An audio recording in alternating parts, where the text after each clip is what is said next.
رب اشرح لی صدری ویسر لی امری واحلل عقدۃ من لسانی یفقہوا قولی۔ قال اللہ تبارک و تعالی فی الکلام المجید والفرقان الحمید، یا ایھا الذین آمنوا اتقوا اللہ وکونوا مع الصادقین۔ صدق اللہ العظیم۔ ثم قال اللہ تبارک و تعالی فی شان حبیبی، ان اللہ و ملائکتہ یصلون علی النبی، یا ایھا الذین آمنوا صلو علیہ وسلموا تسلیما۔ الصلاۃ والسلام علیک یا سیدی یا رسول اللہ، الصلاۃ والسلام علیک یا سیدی یا حبیب اللہ، الصلاۃ والسلام علیک یا امام الانبیاء والمرسلین، وعلی آلک واصحابک یا جد الحسن والحسین۔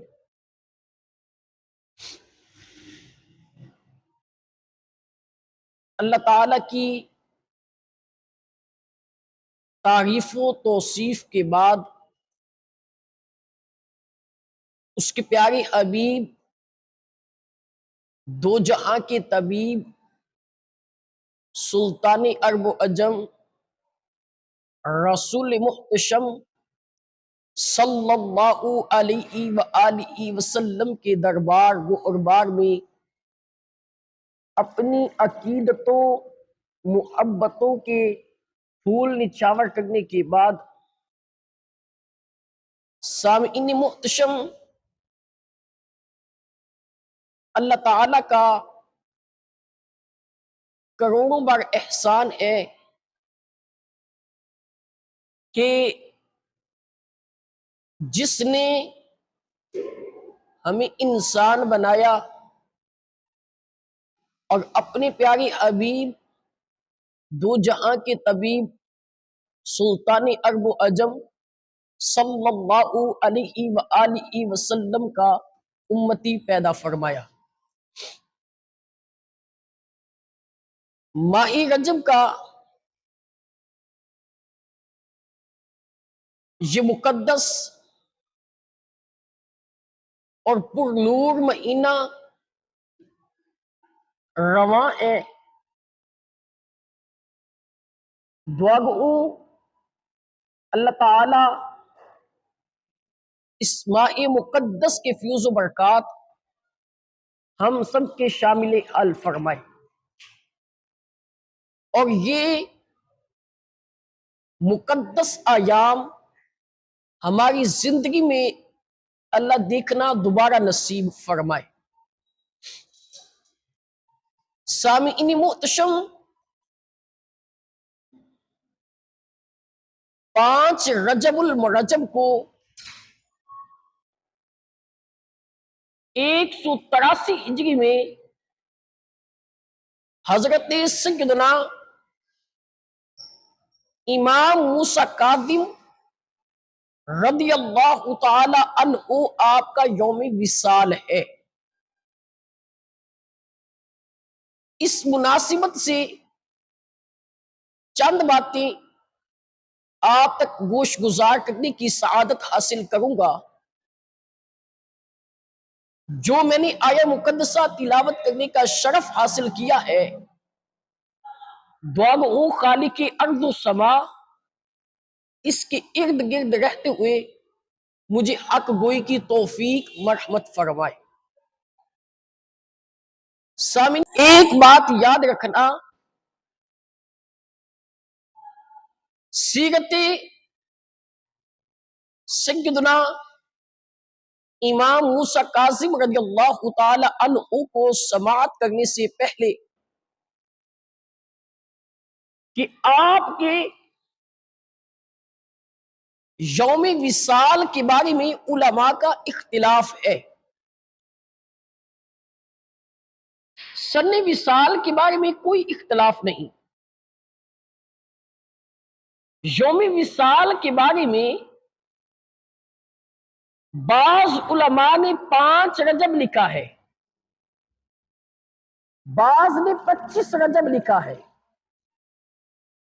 مہینے میں بھی کوئی اختلاف نہیں، سال میں بھی کوئی اختلاف نہیں، لیکن جو تاریخ وصال ہے اس کے بارے میں اختلاف ہے۔ بعض نے 5 کو ترجیح دی ہے، بعض نے 25 کے اوپر کلام کیا ہے، لیکن جو راجح قول ہے جس کو علماء نے ترجیح دی ہے وہ 5 رجب کا ہے۔ تو قرآن پاک کی جو میں نے آیہ مقدسہ تلاوت کرنے کا شرف حاصل کیا ہے، اس کی خوشبو لیتے لیتے آج ہم سیدنا امام موسیٰ کاظم رضی اللہ تعالی عنہ کا تذکرہ خیر کریں گے، تاکہ اہل بیت اطہار کے طفیل اللہ کریم ہمارے بخت اچھے بنائے۔ اور انسان وہ اللہ تعالیٰ کی عظیم نعمت ہے کہ جس کو اللہ کریم نے اشرف المخلوقات بنا کے بھیجا، اللہ تعالیٰ اس کو شرف والے کام کرنے کی ہی سعادت عطا فرمائے۔ معزز سامعین کرام، سورۃ التوبہ کی آیہ مقدسہ فقیر نے تلاوت کی، یا ایھا الذین آمنوا اتقوا اللہ، اے ایمان والو اللہ سے ڈرو، وَکُونُوا مَعَ الصَّادِقِینَ، اور سچوں کے ساتھ ہو جاؤ۔ قرآن پاک کی اس آیہ مقدسہ میں اللہ کریم نے 2 پیغام عطا کیے، 2 حکم جاری فرمائے۔ قرآن بیان کرتا ہے کہ اللہ فرماتا ہے اتقوا اللہ، پھر وَکُونُوا مَعَ الصَّادِقِینَ۔ نمبر 1 اللہ سے ڈرنا ہے، نمبر 2 وَکُونُوا مَعَ الصَّادِقِینَ، اور سچوں کی معیت اختیار کرنی ہے۔ اب ان دونوں چیزوں کا جو حکم ہے وہ کسی اور کو نہیں، وہ خاص الخاص ایمان والوں کو ہے۔ اللہ کریم نے ایمان والوں کو مخاطب کر کے فرمایا، اے ایمان والو اتقوا اللہ، اللہ سے ڈرنا، وَکُونُوا مَعَ الصَّادِقِینَ، اور سچوں کی معیت اختیار کرنی ہے۔ اب غور کریں، ایمان والا کہہ کے پکارنا، اب دیکھیں پکارنے والی ذات کون سی ہے، اور جس کتاب کے اندر یہ بات ذکر کی گئی ہے وہ کتاب کون سی ہے؟ جو خطاب فرمایا، خطاب فرمانے والی ذات خدا کی ہے، لیکن جس کتاب کے اندر ذکر کیا گیا ہے وہ عام کتاب نہیں، وہ کتاب جو تمام آسمانی کتابوں کی سردار کتاب ہے، جو امام الانبیاء سید الانبیاء تاجدار عرب و عجم شفیع امم صلی اللہ علیہ وآلہ وسلم کے اوپر نازل کی جانے والی کتاب ہے۔ اب غور کریں، قرآن مجید کے اندر ہے اے ایمان والو، مفسرین کرام نے کلام کرتے ہوئے لکھا ہے کہ اللہ تعالی نے حضور علیہ السلام کی امت کو 88 مقامات کے اوپر یا ایھا الذین آمنو کے لقب سے پکارا ہے۔ ان 88 مقامات میں سے ایک مقام یہ ہے، اللہ کریم نے سابقہ امتوں میں کسی امت کو بھی یا ایھا الذین آمنو کا لقب عطا نہیں فرمایا۔ یہ مصطفیٰ کریم علیہ السلام کی امت کا خاصہ ہے کہ حضور علیہ السلام کے طفیل اللہ کریم نے ان کو گفٹ عطا کیا ہے۔ اور اگر انسان قرآن پاک کی خوشبو حاصل کرے تو سورہ حشر کی تلاوت کرے، اللہ تعالیٰ ارشاد فرماتا ہے المؤمن المؤمن العزیز الجبار المتکبر، یہ میرے صفاتی نام ہے۔ اب ان صفاتی ناموں کے اندر دیکھا جائے تو حضور علیہ السلام کے طفیل جو اللہ تعالیٰ نے ایک صفت امت محمدیہ کو عطا کی ہے وہ یہ ہے المؤمن، جو اللہ تعالیٰ کا صفاتی نام ہے۔ وہ حضور کے طفیل اللہ نے اپنا صفاتی نام، صفاتی خوبی اپنے حبیب کی امت کو عطا کر دی ہے۔ اب غور کریں، اللہ فرماتا ہے اے ایمان والو اتقوا اللہ، اللہ سے ڈرنا، پھر وَكُونُوا مَعَ الصَّادِقِينَ، سچوں کی معیت اختیار کرو۔ انسان کو ہر وہ کام کرنے کا اللہ نے حکم دیا ہے جن کے بارے میں اللہ تعالیٰ فرماتا ہے کہ یہ کرو، لیکن تقویٰ کہتے اسے ہے جن کے کرنے کا حکم دیا وہ کرے، جن سے باز رہنے کا حکم دیا ہے ان سے باز رہے، ان کے قریب بھی نہ جائے۔ تو سامعین محتشم، یہ ہے تقویٰ، انسان اچھائی اختیار کرے، برائی سے بچے، انسان نیکی اختیار کرے، بدی سے بچے۔ اگر انسان ایسا نہیں کرے گا تو یاد رکھنا انسان کی زندگی فلاح کی طرف نہیں جا سکتی، کامیابی کی راہ پہ نہیں آ سکتی۔ لیکن ایک بات یاد رکھنا، وہ کیا ہے؟ انسان کو چاہیے کہ وہ اللہ تعالی سے ڈرے جیسے ڈرنے کا حق ہے، جیسے ہمارے بزرگان دین خوف خدا اور عشق مصطفیٰ اپنے دل کے اندر جمع کی ہوئی زندگی گزار کے تشریف لے کے گئے۔ اس کی زندہ مثال دیکھنی ہو تو حضرت سیدنا امام موسیٰ قاسم رضی اللہ تعالی عنہ کی سیرت طیبہ کا مطالعہ کیا جائے، حضور علیہ السلام کی اہل بیت کے جمیع افراد کی سیرت کا مطالعہ کیا جائے، حضرت سیدنا امام الانبیاء سید الانبیاء صلی اللہ علیہ وآلہ وسلم کے صحابہ کرام کی سیرت کا مطالعہ کیا جائے۔ اب وَقُولُوا مَعَ الصَّادِقِينَ، سچوں کی معیت کو اختیار کیا جائے۔ سچے کون ہیں؟ صحابہ کرام جن کے بارے میں اعلیٰ حضرت عظیم المرتبت، کثیر البرکت، واقف اسرار شریعت، کنز الکرامت، جبل الاستقامت امام احمد رضا لکھتے ہیں العطایا النبویہ فی الفتاوی الرضویہ کی جلد نمبر 10 کے اندر کہ حضور علیہ السلام کی امت کے جو صحابہ کرام ہیں وہ صف اول کے اولیاء ہیں۔ اگر حضور کی امت کا جائزہ لیا جائے تو صحابہ کرام صف اول کے اولیاء ہیں۔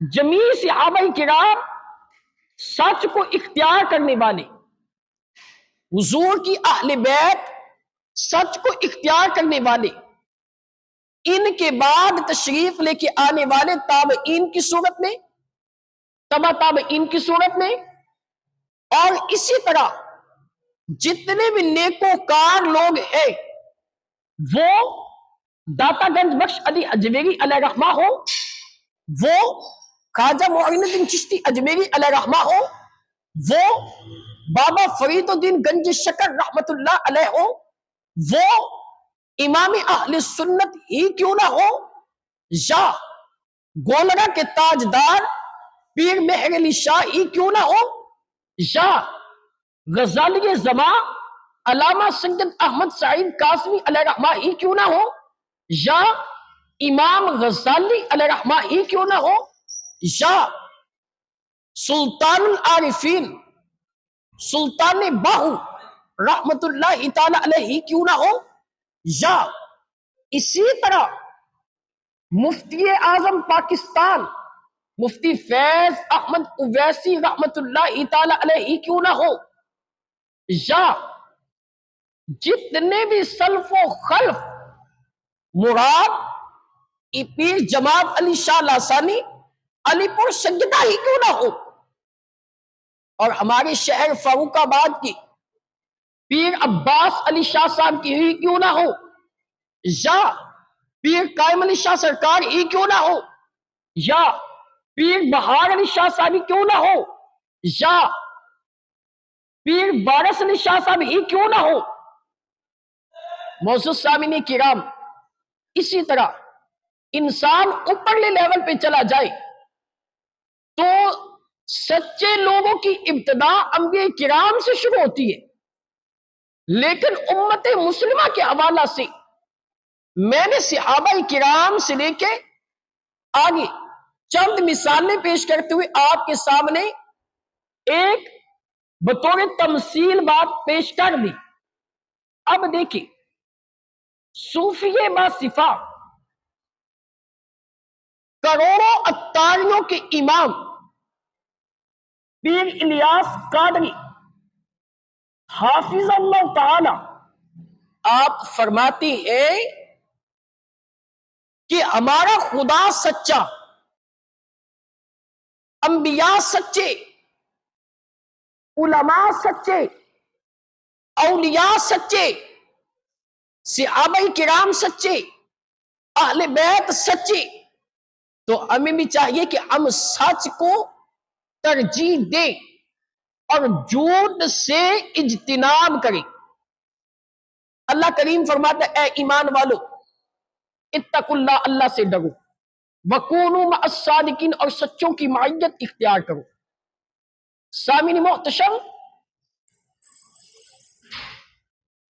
جو دنیا کے اندر حیات ہے، انسان ان کی تو معیت اختیار کر لے گا، لیکن جو دنیا سے تشریف لے کے چلے گئے، ظاہری وصال فرما لیا، وہ سچوں کی لسٹ سے جدا تو ہے نہیں۔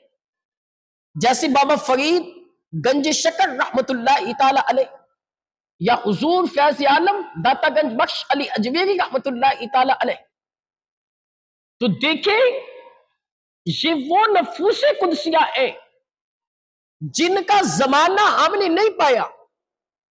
اگر ہم ان کا زمانہ پاتے تو ان کے پاس بیٹھ کے تعلیم حاصل کرتے،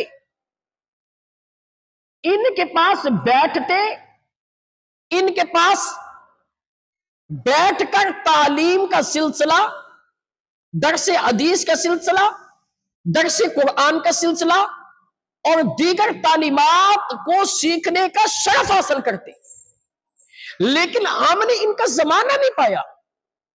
یہ دنیا فانی سے ظاہری وصال فرما گئے، لیکن یہ سچوں کی لسٹ سے جدا بھی نہیں۔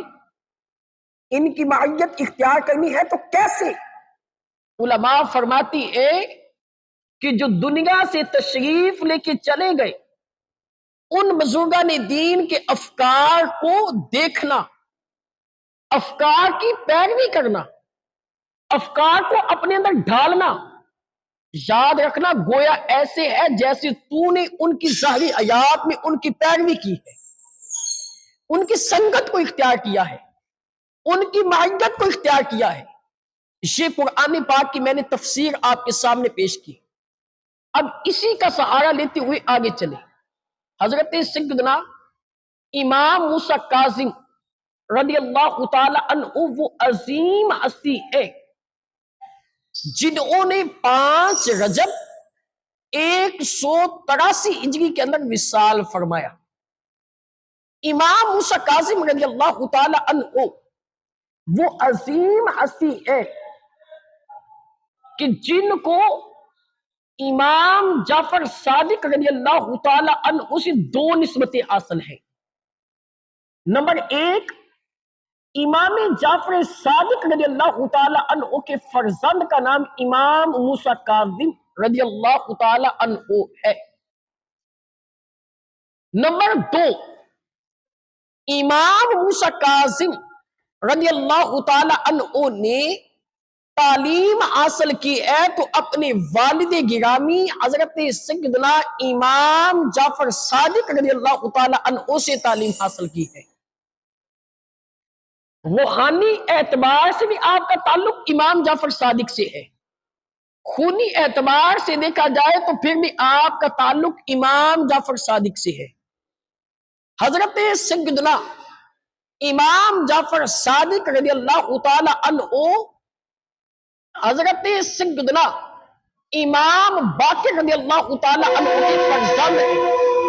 حضرت سیدنا امام باقر رضی اللہ تعالی عنہ امام زین العابدین کے فرزند ہیں، اور امام زین العابدین رضی اللہ تعالی عنہ امام علی مقام کے فرزند ہیں۔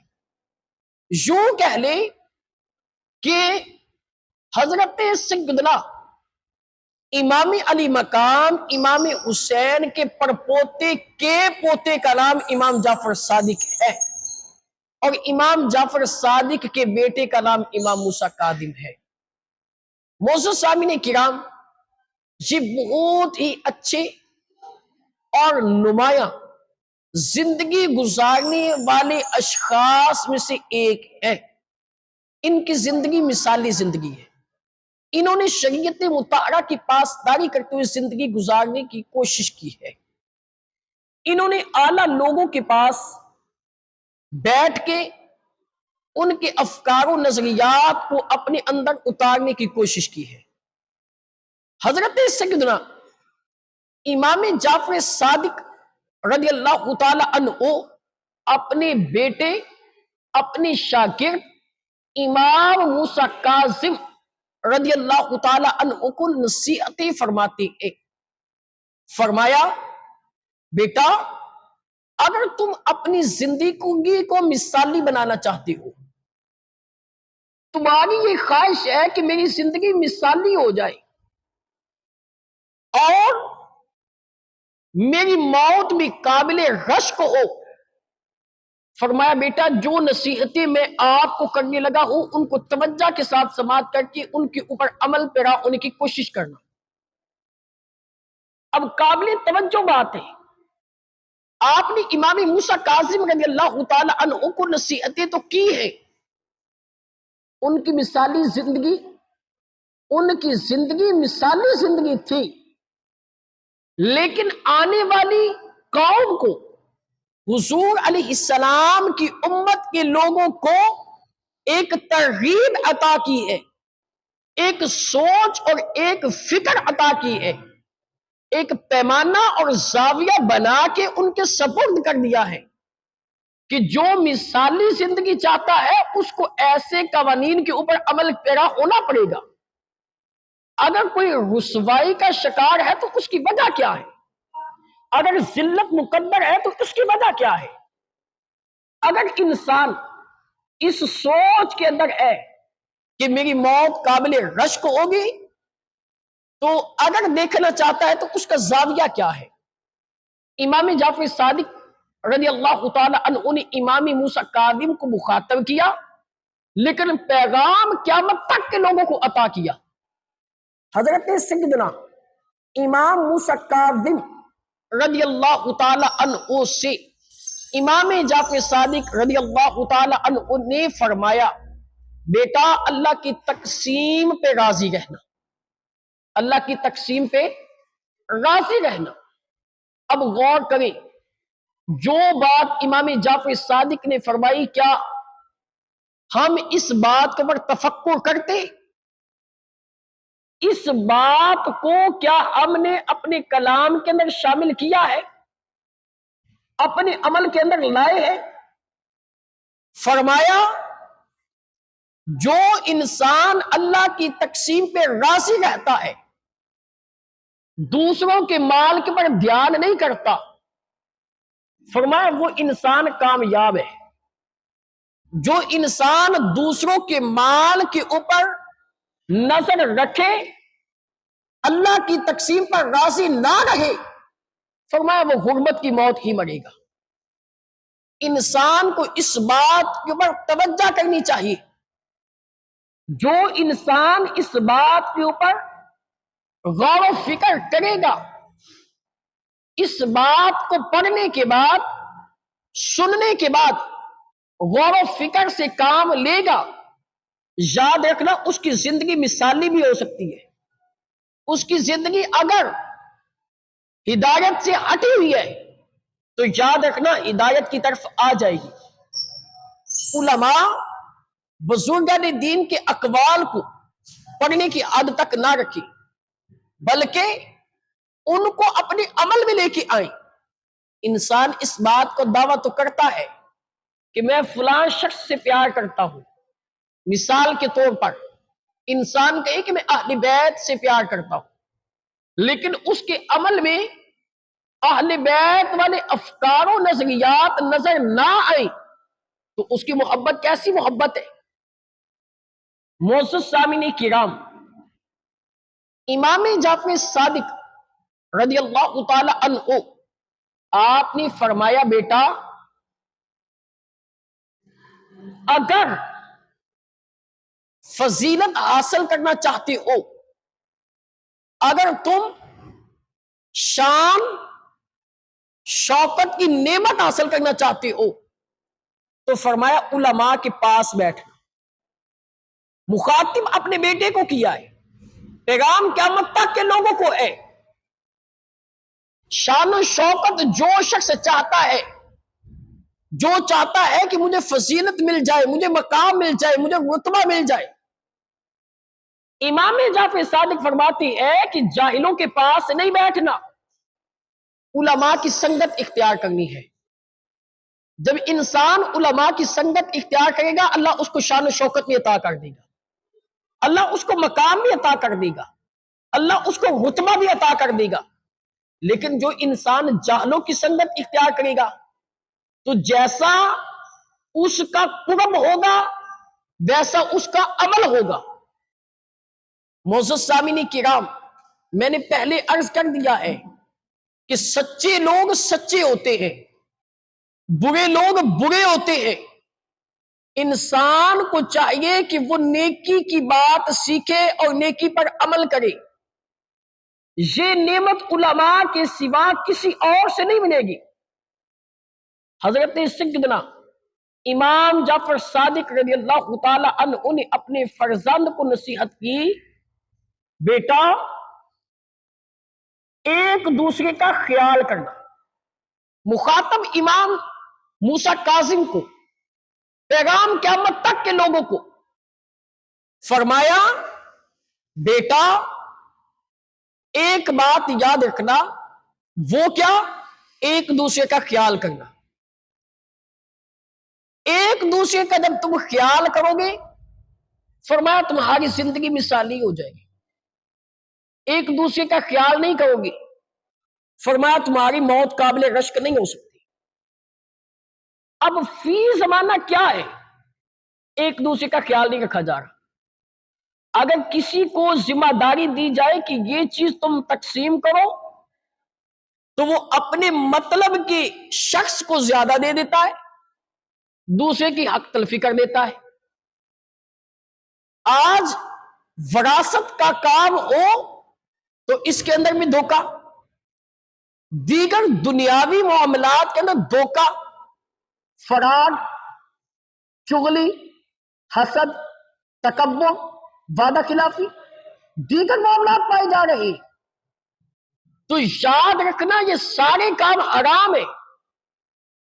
حق تلفی حرام ہے، دھوکہ حرام ہے، غیبت حرام ہے، چغلی حرام ہے، حسد حرام ہے، تکبر حرام ہے۔ انسان ان باتوں سے اجتناب کرے گا، اس کی زندگی مثالی ہو جائے گی، اس کی موت بھی قابل رشک ہوگی۔ لیکن اگر انسان انہی باتوں کو مضبوطی سے پکڑے رہے تو انسان کی نہ موت قابل رشک ہو سکتی ہے، نہ اس کی مثالی زندگی ہو سکتی ہے۔ اس لیے جو امام جعفر صادق رضی اللہ تعالی عنہ نے اپنے بیٹے کو نصیحتیں کی ہے، مخاطب کر کے آپ نے لب کشائی فرمائی ہے، پیغام قیامت تک کے لوگوں کو ہے، ان باتوں پہ توجہ کریں۔ اگر انسان بزرگوں کے اقوال، افکار، نظریات کو دیکھے، جیسے امام جعفر صادق کی نصیحتیں، یہ سونے سے لکھنے والی ہے۔ اللہ تعالی ہم سب کو ان پہ عمل پیرا ہونے کی توفیق عطا فرمائے۔